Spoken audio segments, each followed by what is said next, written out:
can try and help you. And they're like, yeah, but he's funny. But he's funny? We're talking about life and death. You're talking about fucking funny? Like, so if I can smell on someone that they wouldn't even attempt, I don't want to be anywhere near them for the same reason. And general professionalism. I've developed a habit where I punish myself for the smallest unprofessional actions. If I misplace my keys or misplace my phone, and it takes me more than 10 minutes to find it, I'll punish myself for that.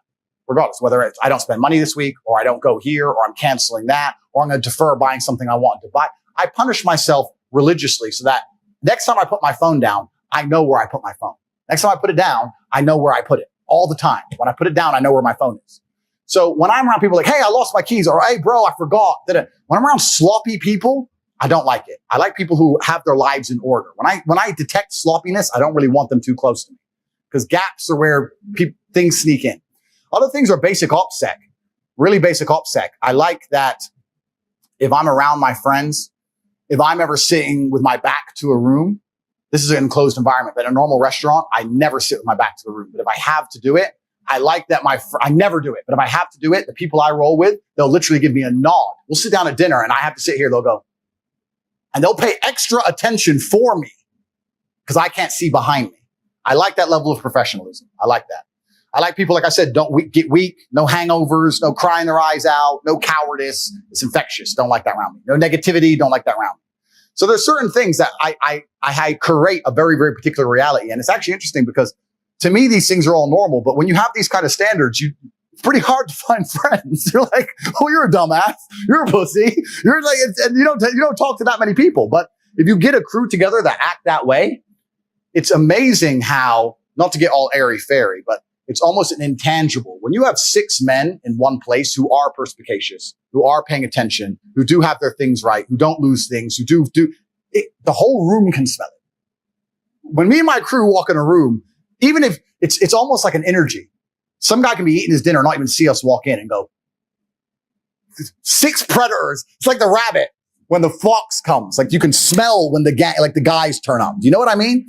And everyone's experienced it. Everyone's seen it. So anyone I associate with, I have these very, very stringent metrics. And they're basically just to make sure that nobody gets inspired by something they can't resist to snake us.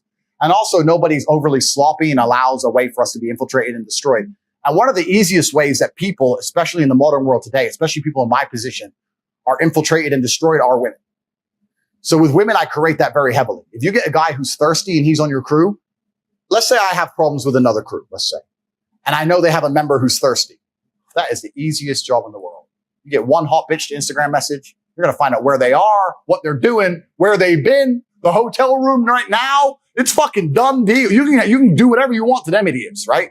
You got to have guys who can turn that shit down. I've had it a bunch of times in my life where I've been in countries. I was in Sofia, Bulgaria. I was talking to this girl. She's like, hey, 10 out of 10. And I've been talking to her for a few weeks. She's like, hey, let's meet at this place. I'm like, let's go here. No, this is my favorite place. Let's go here. And I was like, no, I'll turn pussy down. I could have been wrong. Could have been right. Could have been right. We're never going to know. I'll turn it down. But if you have that guy in your crew, hey, bro, she's so hot, bro. She's so hot. That's problems for you and him and everyone else. So you got to be very careful with the kind of life you're living. But if you live with people who have their lives in order, it's important. But professionalism is also a really big one. When I see people who are sloppy, it makes me very uncomfortable. Just general sloppiness. I can't explain it. It makes me uncomfortable. When a girl is your girl, are you telling her anything? Or is it a understanding? Like, hey, listen, these are some things that I follow, and you're either okay with this or you're not, but I'm not compromising these things. Do you have those conversations when a girl is your main girl? Yeah. So I've had relationships with women for 5 or 6 years and they never knew my job. And I'll just say to them, look, if you know things, even though I don't do anything wrong, but if you know even who I associate with, if you know things, then you have to lie. Why isn't it easier if you just don't know? Then you got to lie, right? So I'm working. What's work? Work's work. You're on a jet. You're on a jet. Enjoy the jet. Right? So I keep certain things from them because it makes it easier than them having to worry about a false narrative or a lie in the event of whatever. Or if we break up, then what, right? So I'm very careful of that. I'm very, very careful who I talk around as well. Like if there's random, like on the yacht, me, Tristan, and my cousin, we were just with 30 girls on the yacht. We didn't talk business once. We talked business one night when everyone was asleep. A couple times, like Luke went to go, hey man, I'll message you. We'll be sitting in the same room WhatsApping. It's just people. Loose lips sink ships. Doesn't matter if you're doing nothing wrong. You gotta be careful who you're talking around. They listening to shit. And in the modern world, they record shit. Like, you don't want to, even if it's a 0.1% chance, but what's the upside? Like, there's no upside. Yep. So why take the 1% chance? Risk reward. I'm very, very careful. And especially with women, not because they're necessarily malicious, but because women in general don't have to worry about the certain things I'm talking about in terms of professionalism. There's a whole bunch of beautiful, smart, great women out there who just go through life and they're just Instagramming everywhere they go and they forgot their keys and do. And if she's too close to your circle, it's just an in. It's an in to get you. And you gotta be careful. And it's amazing whether it's the 1970s Soviet spies or the 2022 mafia. When they want to get a dude, it's a chick. You either send a new chick or you watch his old chick or you find his girlfriend. Even a bounty hunter today. Let's say I was wanted by the police and they couldn't find me. Who's his girl? Bet he's gone there. Bet he needs some sex. Go put a car there. Every time. Every fucking time. You gotta keep this shit in order. And the women I associate with have enough respect for me to go, okay, I don't know. Fine. Just, I love you too. When they arrested El Chapo's girl, didn't you say I didn't know he was a criminal? I thought he was a chef or some shit. I was like, perfect. She doesn't even know I lie anymore. He's a chef. He told me he's a chef. He's a chef. He's a billionaire chef. He's a chef. Dude's a chef. I don't know. The guy's a chef. So, and it's actually interesting because a lot of men want to brag to women because we want to show status. So you want to sit there and brag about all the good things you do, but there is a downside to that. There is a degree of downside. I was in Moldova. No, I take that back. I was in Constanta, Romania 9 years ago before I moved there. And I was in a club and I must have been the only foreign person in the club. And there was a 11 out of 10 Moldovan girl, the most beautiful girl I'd ever seen. And I went over and I tried to talk to her and she said, yeah, I only drink champagne. And at the time I didn't have that much money. I said, I only drink champagne. Well, I'm finished drinking for the night, but it's very nice to meet you because I couldn't afford a bottle of champagne. So I'd style it. So I was like, I don't have any, I said, I'll finish drinking for the night, but it's very nice to meet you. What's your name? What's your name? Okay, nice to meet you. Goodbye. Left the club, whatever. Next day I came, I saw her on this table, champagne show. Next table, champagne show. And while she was doing all this, we were kind of catching each other's eye, looking a little bit, And a couple of times I caught her at lunch. Constanta's like a beach town. I caught her at lunch. I spoke for a little bit. And she kept asking me for champagne. I was like, listen, you are absolutely gorgeous. I think you and I are going to have a long and happy future together, but I'm not going to buy you champagne. I'll tell you why later. I put mystery on it. So I can't tell you broke, right? You got to put mystery spin. So I'm going to tell you why I don't buy champagne later. It's a long and interesting story. Once I can trust you, I'm going to tell you why I won't buy you champagne. You can trust me now. I will tell you. Not yet. Styling off. Anyway, as we got to know each other across the summer, eventually when we became friends, she came clean. She works for the club. She gets commission on champagne. Of course. The girls in the club, you're buying champagne for this thing. She gets a commission per ball. What was interesting is this.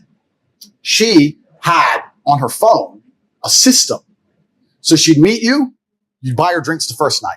You'd go a separate date. The second night, you'd buy her drinks. Third day, she'd send a pre-decide already in her notes how you live far away and she can't fall in love again. She's only been with one man her whole life. She falls in love with you. She's going to have her heart broken and she's scared. And then she'll ghost you for 3 days. Then eventually after begging, you'll get her back, but she wants to come, but not on her own because she's scared. She wants to bring 3 friends and she'll go to this restaurant. She wants to drink this champagne. Boom, boom. A commission. And she'll show me in her Facebook message, every dude, playbook, every fucking guy, one after another, every night of the week, all just falling for the playbook. She goes, you're the only guy who never bought me champagne. I was like, yeah, well, I didn't tell her I didn't have any money. I was just starting off. And I was like, I've been around the world. I know some things. So anyway, I played it off. And she was sitting there telling me, and when she was going through it, what was scary to me, she goes, yeah, this guy on Facebook, yeah, he's from Turkey and he does private airplanes and da-da-da-da-da. And this guy, she's telling all their jobs, the money they're making, where they live, the town they're in, because these dudes are sitting there talking, I'm so rich, baby, I'm so rich. You want champagne? I got it. I do this. And I'll sit there thinking, whichever mall boss picks this girl up is going to have a whole bunch of targets to go robbing all night long. Because dudes just can't shut the fuck up. And this is when I was 24, 25. Ever since then, I style it off. What's your job? Oh, I work. It depends where I am. If I'm like in Romania, I say I make papanash, which is a Romanian donut. It's a national food. You're the donut guy. I say I make papanash, baby. So papanash is like I'm number one. I just style off. None of them know my job. None of them know what I do. None of them know because you don't know. Papanash. You don't know they know. So yeah, I'm very, very careful when it comes to talking to women for that reason. So that was a lot of so it's funny because when we met one of your lady with you last night, she stood there. Hi, this is my wife. Yeah. Didn't say anything. no this, Yep. no nothing, distance, didn't approach, Yep. didn't even entertain conversation. Yep. It's not even something that was going to happen. Yep. It's common in the Muslim community. It is, when yes. that happens. That's why I asked you earlier if there were anybody that had any influence over you on the Muslim side. Yeah. She is by coincidence Islamic. She is Muslim. Okay. She's half Turkish, half Romanian. But a lot of my women are kind of similar. They're like, oh, hi. And they don't really talk too much. And that's just something I've asked them to do in a very polite way. Say, look, I talk to lots of people and you guys are fine, right? But I'll tell the truth. I say, I talk to a lot of unsavory people. I have a lot of people who know me, whose hands I shake, who are bad people. They don't need to know too much about you. I don't even really want them to see you. If it's unfortunate and they catch me on the street and you're with me, that's a bad time. I wish it didn't happen. Last thing you need to be doing is going and saying, hello, my name is this. Just don't talk to nobody. And by extension, it's the same thing with violence. I had a conversation with my girls as well. My girls are completely trained. I said, listen, if I'm ever attacked or anything ever happens to me, run, scream and run. Don't be trying to get in the way or say, don't hit him or some bullshit. Just fucking leave. Because I know dudes don't care that you're a chick. You got to get out of here. So I try and be as protective as possible. I'm not trying to be controlling. I just try and protect them from situations. Just say hi. Be polite. Hi. Don't say your name. Don't go over there. Oh, I knew him from here. Yeah. We've been together this long. I'm from this country. Just leave.